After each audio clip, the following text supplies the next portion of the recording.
Hello everyone, welcome to my class. Today we are going to learn how to write a report in a beginner's level through Tamil. Let's begin the class. Basic report writing for beginners.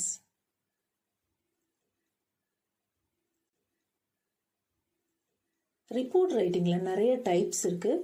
அதில் நம்ம news paper report பார்த்தோன்னா அதில் past ஈவெண்ட்டை பற்றி report இருக்கும், இன்ஃபர்மேஷனை பற்றி இருக்கும், இன்சிடெண்ட்டை பற்றி இருக்கும், ஆக்சிடெண்ட்டை பற்றி ரிப்போர்ட் ரைட்டிங் இருக்கும். அதே இது ஹாஸ்பிட்டல் லேப் ரிப்போர்ட் அப்படின்னு எடுத்துக்கிட்டோன்னா அதில் blood sample, urine sample, saliva சாம்பிளை வச்சு என்ன டிசீஸ் அப்படின்னு கண்டுபிடிச்சு அதை ஒரு ரிப்போர்ட்டாக கொடுப்பாங்க. அதுக்கப்புறம் பேஷண்ட்ஸ் ட்ரீட்மெண்ட் எடுத்துகிட்டு வீட்டுக்கு போகும்ல ஒரு ரிப்போர்ட் கொடுப்பாங்க. அதே இது ஸ்கூல் அண்ட் காலேஜ் அப்படின்னு எடுத்துக்கிட்டோன்னா அதில் லேப் ரிப்போர்ட் இருக்கும். Chemistry lab, physics lab, computer science lab report இருக்கும். அப்புறம் ஈவெண்ட்ஸ் ரிப்போர்ட்டும் இருக்கும். அதாவது ஆனுவல் டே, கல்ச்சுரல் டே, ஸ்போர்ட்ஸ் டே இதெல்லாம் நடந்து முடிஞ்சதுக்கப்புறம் அந்த ஈவெண்ட்ஸை பற்றி ரிப்போர்ட்டை எழுதுவாங்க. இதே இது இண்டஸ்ட்ரி அப்படின்னு பார்த்தோன்னா அதில் ரிசர்ச் ரிப்போர்ட் இருக்கும். அதே ஆஃபீஸ் அப்படின்னு பார்த்தோன்னா ஒர்க் ரிப்போர்ட் எழுதுவாங்க. இப்போ இந்த ரிப்போர்ட் ரைட்டிங் எப்படி எழுதணும் அப்படின்னு பார்த்தோன்னா அது ஷார்ட்டாகவும் எழுதலாம், லாங்காகவும் எழுதலாம், ஃபார்முலாவும் நம்ம எழுதலாம், இன்ஃபார்மலாகவும் நம்ம எழுதலாம். இப்போ நம்ம என்ன பார்க்க போகிறோம் அப்படின்னா பேசிக் ரிப்போர்ட் ரைட்டிங்.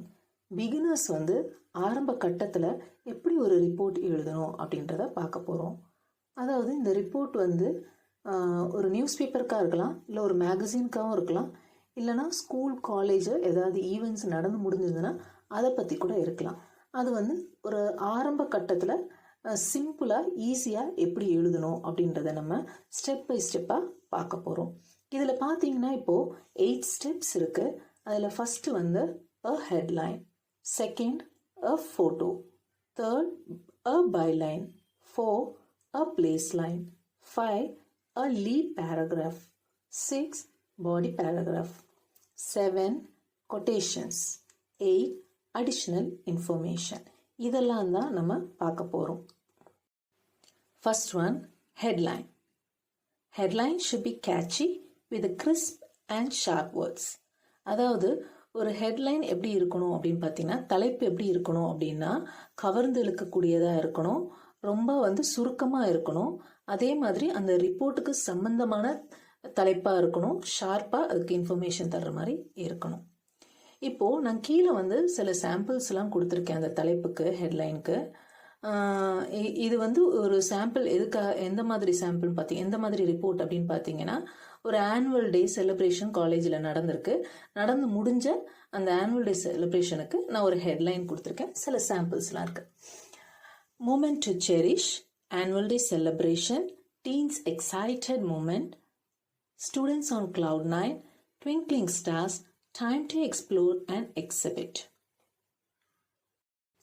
இந்த சாம்பிளில் தலைப்பு எப்படி இருக்குன்னு பார்த்தீங்கன்னா நல்லா கேட்சியாக இருக்குது, கிறிஸ்பாக இருக்குது, ஷார்ப்பாக இருக்குது. அதாவது கவர்ந்து இழுக்கக்கூடியதாக இருக்குது, சுருக்கமாக இருக்குது, படித்தோன்னா புரிகிற மாதிரி இருக்குது. இந்த சாம்பிள்லேருந்து ஏதாவது ஒன்று நம்ம ஆனுவல் டே ரிப்போர்ட்டுக்கு ஹெட்டிங்காக செலக்ட் பண்ணிக்கலாம். Photo should be placed related to topic and story. அதாவது அந்த ரிப்போர்ட்டில் நம்ம ஃபோட்டோ வைக்கலாம். ஃபோட்டோ எந்த மாதிரி இருக்கணும் அப்படின்னா நம்ம எழுதுகிற அந்த ரிப்போர்ட்டுக்கு சம்மந்தமாக இருக்கணும். அடுத்த point, photos can be placed in the left side or centre or right side according to our creativity. அதாவது ஃபோட்டோஸ் லெஃப்ட் சைட்லேயும் வைக்கலாம், ரைட் சைட்லேயும் வைக்கலாம், இல்லைன்னா சென்டர்லேயும் வைக்கலாம். எந்த இடத்துல வேணாலும் நம்ம வைக்கலாம். நம்மளோட க்ரியேட்டிவிட்டிக்கு ஏற்ற மாதிரி நம்மளுக்கு எப்படி விருப்பமோ அந்த மாதிரி அந்த இடத்துல பிளேஸ் பண்ணலாம். Next point, it can B one are many R collage. அதாவது ஃபோட்டோஸ் ஒரு ஃபோட்டோ தான் வைக்கணும் அப்படின்றதெல்லாம் கிடையாது. ஒன்றும் வைக்கலாம், நம்ம அதிகமானதும் வைக்கலாம். அதாவது ஃபஸ்ட்டு வைக்கிற ஃபோட்டோ, மெயினாக வைக்கிற ஃபோட்டோவை ப்ரைமரி அப்படின்னு சொல்லுவோம்.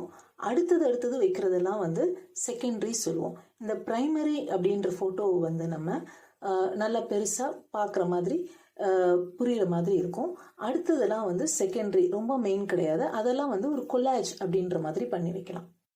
கொலாஜ் அப்படின்றது என்னென்னா, நிறைய ஃபோட்டோஸை ஒன்றா சேர்த்து ஒரே ஃபோட்டோவாக ஆக்கி வைக்கிறது தான் கொலாஜ் அப்படின்றது. எல்லாம் குட்டி குட்டியாக தெரியும், ஆனால் ஒரே ஃபார்மேட்டில் இருக்கும். அடுத்தது byline. Byline says the name of the person who wrote the report. இந்த ரிப்போர்ட் யார் எழுதுனாங்க அப்படின்னு சொல்கிறது தான் பைலைன். அடுத்த point, it can be written under headline or at the end of the report. இந்த ரிப்போர்ட் வந்து ஹெட்லைன் எழுதுகிறோம் இல்லையா, தலைப்பு, அதுக்கு கீழே சின்னதாக பேர் எழுதலாம், யார் இந்த ரிப்போர்ட் எழுதுனாங்க அப்படின்றவங்களோட பேர். இல்லை அப்படின்னா இந்த ரிப்போர்ட்டை ஃபுல்லாக எழுதி முடிச்சுட்டு கடைசியில் சின்னதாக பேர் எழுதலாம், யார் எழுதுனாங்க அப்படின்றத. Next point, journalist reporter mostly omits address. அதாவது ஜேர்னலிஸ்ட் அப்படின்றவங்க யாருன்னா, நியூஸ் பேப்பரில், மேகசினில் அந்த மாதிரிலாம் ரிப்போர்ட் எழுதுகிறவங்க தான் ஜேர்னலிஸ்ட். அந்த ஆஃபீஸ்லேயே ஒர்க் பண்ணுறவங்க. அவங்கெல்லாம் மோஸ்ட்லி என்ன பண்ணுவாங்க அப்படின்னா, ரிப்போர்ட் எழுதுமிச்சில் அவங்க பேரை வந்து மோஸ்ட்லி அவாய்ட் பண்ணிடுவாங்க. ஏன்னா அவங்க அண்டர்ஸ்டுட் அந்த ஆஃபீஸில் இருக்கிறதுனால. அடுத்தது, common people must mention address. நம்மளை மாதிரி சாதாரண மக்கள் என்ன பண்ணணும் அப்படின்னா, நம்ம நிச்சயமாக வந்து நம்மளோட பேரை வந்து அந்த ரிப்போர்ட்டில் மென்ஷன் பண்ணணும், எழுதணும். கீழே சில சாம்பிள்ஸ்லாம் கொடுத்துருக்கேன், ரீட் பண்ணுறேன். By R Swathi, by doctor Krishnapriya, by Sekar Raghavan, Andrea Prem Kalakshetra row, ஜெனிஸ் சாம் கொட்டிவாக்கம் சென்னை, கிருஷ்ணகுமார் துர்கா டிஸ்ட்ரிக்ட் சத்தீஸ்கர். இங்கே பார்த்தீங்கன்னா சாம்பிள்ஸில் வெறும் பேர் மட்டும் எழுதியிருக்கு. சிலதில் பார்த்தீங்கன்னா ஊர் பேரும் எழுதியிருக்கோம், டிஸ்ட்ரிக்ட் பேரும் எழுதியிருக்கோம். இது வந்து நம்மளோட விருப்பம், நம்ம எப்படி எழுதணும் விரும்புகிறோமோ அதுக்கேற்ற மாதிரி எழுதிக்கலாம். மோஸ்ட்லி வந்து ஊர் பேரையும் மென்ஷன் பண்ணுறது நம்மளுக்கு நல்லது. அடுத்தது place line. Where the report written or where the incident took place, it is written below the photo. அதாவது இந்த இன்சிடெண்ட் வந்து எங்கே நடந்தது, எங்கே எழுதப்பட்டது அப்படின்றத சொல்கிறது தான் பிளேஸ் லைன். இது எங்கே எழுதணும் அப்படின்னா, நம்ம ஃபோட்டோஸ் பிளேஸ் பண்ணுறோம் இல்லையா, அந்த ஃபோட்டோக்கு கீழே வந்து எழுதணும். என்ன எழுதணும் அப்படின்னா, இது வந்து எங்கே எழுதப்பட்டது, எந்த இடத்துல இந்த நிகழ்ச்சி நடந்தது அப்படின்றது. சில சாம்பிள்ஸ் உங்களுக்கு கீழே கொடுத்துருக்கேன். ஒன்று வந்து காலேஜ் ஈவெண்ட், அதனால காலேஜோட பிளேஸ் லைன் கொடுத்துருக்கேன், ஃபோட்டோ கீழே மென்ஷன் எப்படி பண்ணணுன்றது. இன்னொன்று வந்து வெளியில் டூருக்கு போயிட்டு வந்தது, அந்த டூர் பிளேஸ் வந்து அதோட அட்ரஸ் வந்து கொடுத்துருக்கேன். உங்களுக்கு பிளேஸ் லைன் கீழே எப்படி எழுதணும் அப்படின்றது. First one, doctor Dharmapal government polytechnic college for women, Taramani, Chennai 113. Next, Adaikalapattinam cottage, Tirunelveli. அடுத்தது lead paragraph. Lead paragraph answers for 4 W's, அதாவது 4 W கொஸ்டின்ஸுக்கு ஆன்சர் பண்ணுறது. Who, what, where, when. Who was involve in the incident, இந்த நிகழ்வில் யார் சம்மந்தப்பட்டிருக்காங்க அப்படின்றது சொல்கிறது. வாட் எக்ஸாக்ட்லி ஹேப்பன், என்ன சரியா நடந்தது அப்படின்றத சொல்கிறது. வேர் டிட் ஹேப்பன், எங்கே நடந்தது அப்படின்றது சொல்கிறது. வென் டிட் இட் ஹேப்பன், எப்போ நடந்தது அப்படின்றது சொல்கிறது தான் லீட் பேராகிராஃப். பேராகிராஃப்க்கு சாம்பிள்ஸ் பார்க்கலாம்.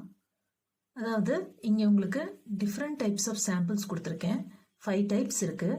அதில் நான் உங்களுக்கு ஒன்றே மட்டும் எக்ஸ்பிளைன் பண்ணுறேன்.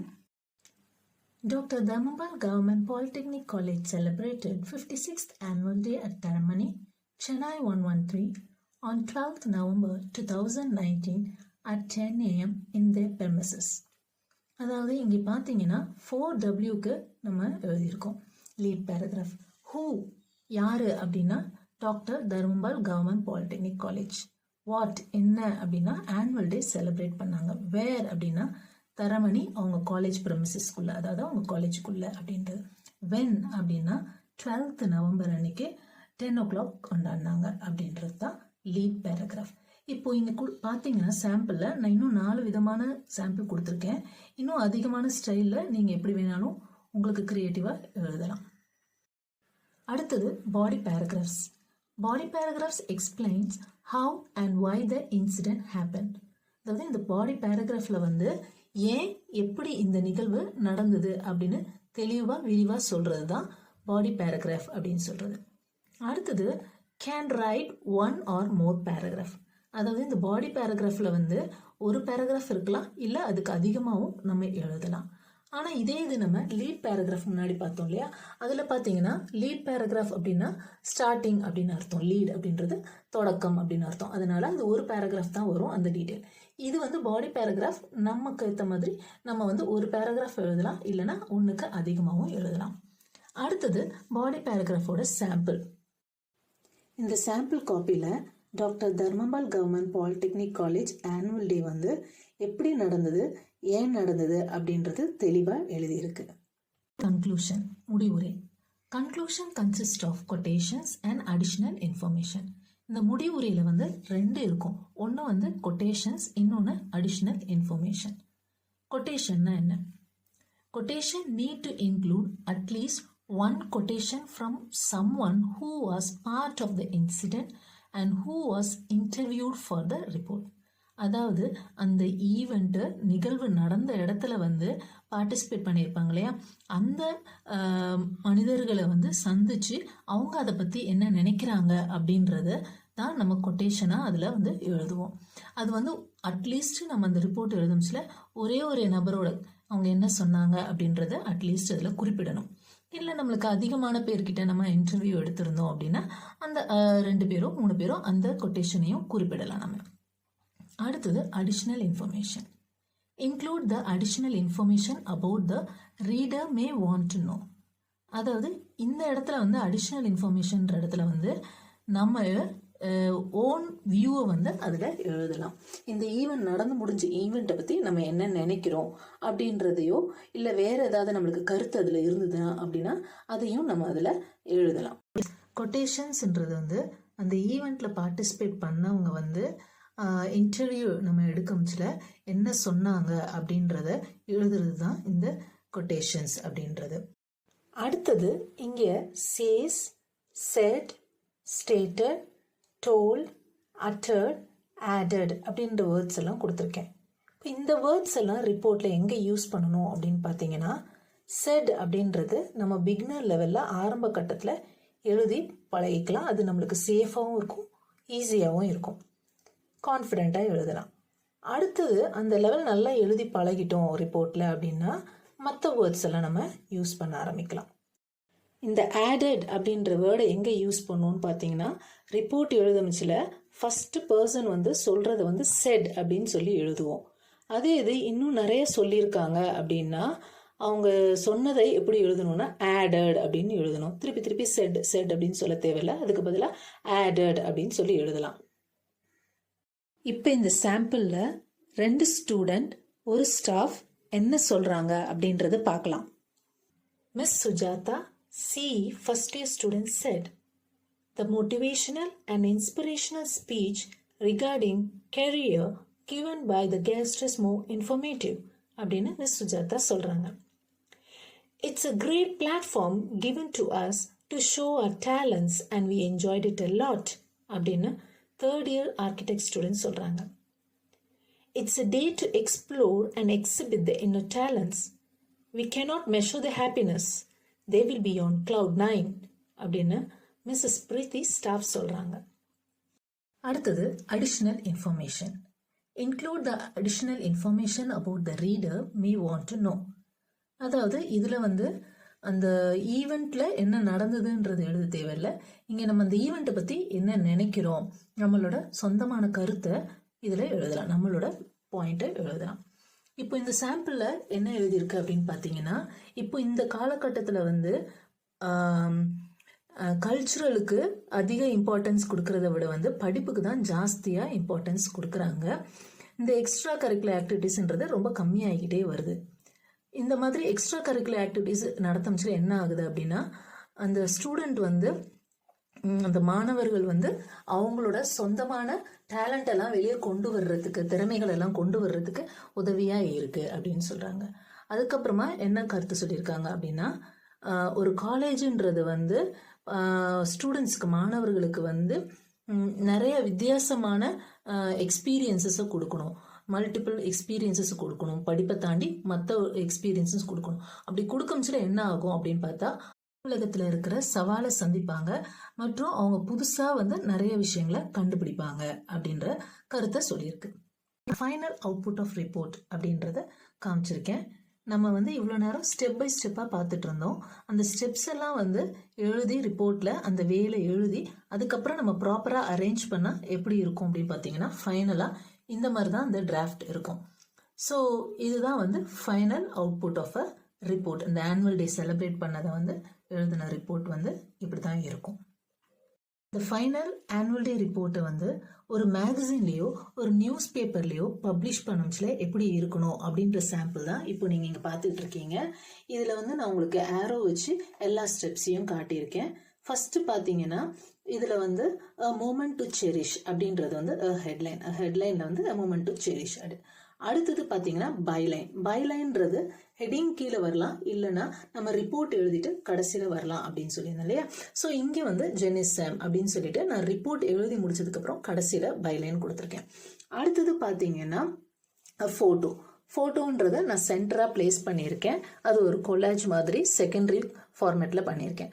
அடுத்தது பார்த்தீங்கன்னா அந்த ஃபோட்டோ கீழே பிளேஸ் லைன் எங்கே நடந்தது அப்படின்ற அட்ரஸை எழுதியிருக்கேன். அப்புறம் பார்த்தீங்கன்னா லீட் பேராகிராஃப். லீட் பேராகிராஃப் அப்படின்றது என்ன, நம்ம அந்த 4WH கொஸ்டினை ஆன்சர் பண்ணுறது இல்லையா. ஸோ அதை பற்றி இங்கே கிளியராக கொடுத்துருக்கு. ஸோ இந்த லீட் பேராகிராஃப் முடிஞ்சோன்னா அடுத்தது பாடி பேராகிராஃப். பாடி பேராகிராஃப்ன்றது ஒரு பேராவாக இருக்கலாம், இல்லை ஜாஸ்தியாக இருக்கலாம்னு சொன்னேன் இல்லையா. இது நம்ம பேசிக் பிகினர்ஸ் லெவல் அப்படின்றதுனால நான் சிம்பிளாக லாங்குவேஜ் யூஸ் பண்ணி ஒரே ஒரு பேராகிராஃப் மட்டும் தான் எழுதியிருக்கோம். அடுத்தது கன்க்ளூஷன். கன்க்ளூஷனில் நம்ம கொட்டேஷன் அண்ட் அடிஷ்னல் இன்ஃபர்மேஷன் இருக்கணும்னு சொன்னோம். ஸோ இந்த கொட்டேஷன் அப்படின்ற பார்த்தீங்கன்னா கொட்டேஷன் கொடுத்துருக்கேன். அடுத்தது பார்த்தீங்கன்னா அடிஷ்னல் இன்ஃபர்மேஷன், நம்ம ஓன் பாயிண்ட், அதாவது நம்மளோட ஓன் வியூ கருத்துக்களையும் கொடுத்துருக்கிறத இங்கே மென்ஷன் பண்ணியிருக்கேன். ஸோ இந்த மேகசின்லேயோ நியூஸ் பேப்பர்லேயோ பப்ளிஷ் பண்ணச்சுல ஃபைனலாக இந்த மாதிரி தான் ஃபார்மேட் இருக்கும். இந்த ஃபோட்டோ சென்டரில் தான் பிளேஸ் பண்ணணும்னு கிடையாது, நம்மளுக்கு எங்கே பிளேஸ் பண்ணணுமோ அதுக்கேற்ற மாதிரி பிளேஸ் பண்ணிக்கலாம். அண்ட் இதே மாதிரி ரெண்டாக ஸ்ப்ளிட் பண்ணி எழுதணும் அப்படின்றதும் கிடையாது, நம்ம ஒரே சைட்லேயும் எழுதலாம். இப்போ நம்ம இங்கே எப்படி ரிப்போர்ட் எழுதணும் பிகினர்ஸ் லெவலில் அப்படின்றத பார்த்தோம். ரொம்ப எளிமையாகவும் சுலபமாகவும் இருந்திருக்கும் இல்லையா.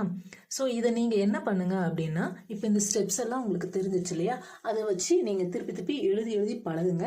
எழுதி பழகமிச்சில் நீங்களும் அழகாக ரிப்போர்ட் எழுதலாம் சுலபமாக. இந்த பேசிக் ரிப்போர்ட் ரைட்டிங் ஃபார் பிகினர்ஸ் உங்களுக்கு நிச்சயமாக யூஸ்ஃபுல்லாக இருந்திருக்கும் அப்படின்னு எனக்கு நம்பிக்கை இருக்குது. அடுத்த தடவை இன்னும் நல்ல இன்ட்ரெஸ்டிங்கான டாப்பிக்கோடு உங்களை நான் சந்திக்கிறேன். Until then, take care, bye bye, see you.